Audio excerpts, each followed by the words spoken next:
Issue of the illegality of a student like you on a visa here, a student visa, not being allowed to have a firearm. What was your response to that? Well, I had a hunting permit, and I took an hunting education class. Under the statute, I can possess the firearm. And basically, before I came to the United States, I had never possessed a firearm.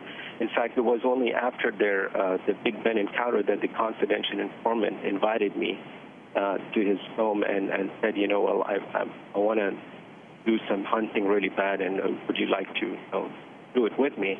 I said, well, I have to first check whether or not I can do it. And then I went through the process of getting a hunting education class. It was like a 3-month process. That's when I first possessed a firearm. It was under the Texas government program. And after it was confirmed that I could, that's when I really went ahead and started target practicing, just so that, you know, I could go hunting with him. And yet you were convicted of possessing a firearm illegally? Yes. On what grounds? Well, they are saying that, you know, I was illegal and my status was violated.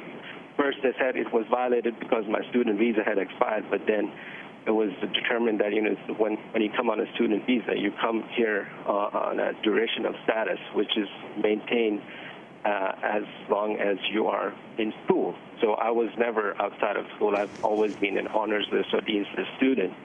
And that was my valid status. But then they said, well, you were receiving money. I said, well, my sponsor, and it's like my sponsor was giving me money, but he was giving it through a check. Adnan Mirza, I'm just afraid it's going to cut off. I want to ask, you could have pled out here and faced how many years in jail? Yet you went to trial, and I want to ask why.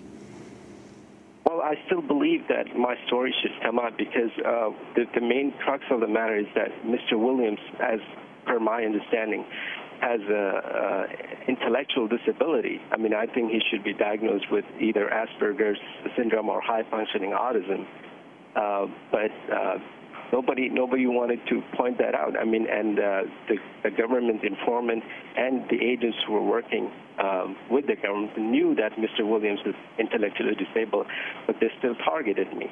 And I, being a person who, you know, I've always been raised as like to take care of people who are in need and disabled, and I just tried to protect people. If you had accepted a plea bargain, how many years would you have served in jail? Maximum of 5 years. I would have been out by now. And you have 1 more minute for your call.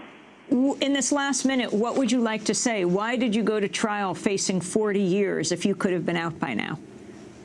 Because I want the truth to come out. I want the people to know that, you know, I first of all, that the true practicing Muslims do not believe in supporting any violent cause. I mean, which is. Adnan Mirza was speaking to us from jail the day before his sentencing.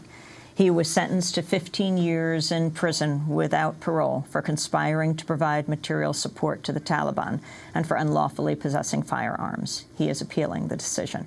And that does it for our broadcast. Democracy Now! Is produced by Mike Berkshire, producer Aaron Mate, Steve Martinez, Nicole Salazar, Hani Masood, Rabbi Karen, Mike DeFilippo, Miguel Noguera, our engineers. We'll be speaking in New York on Saturday.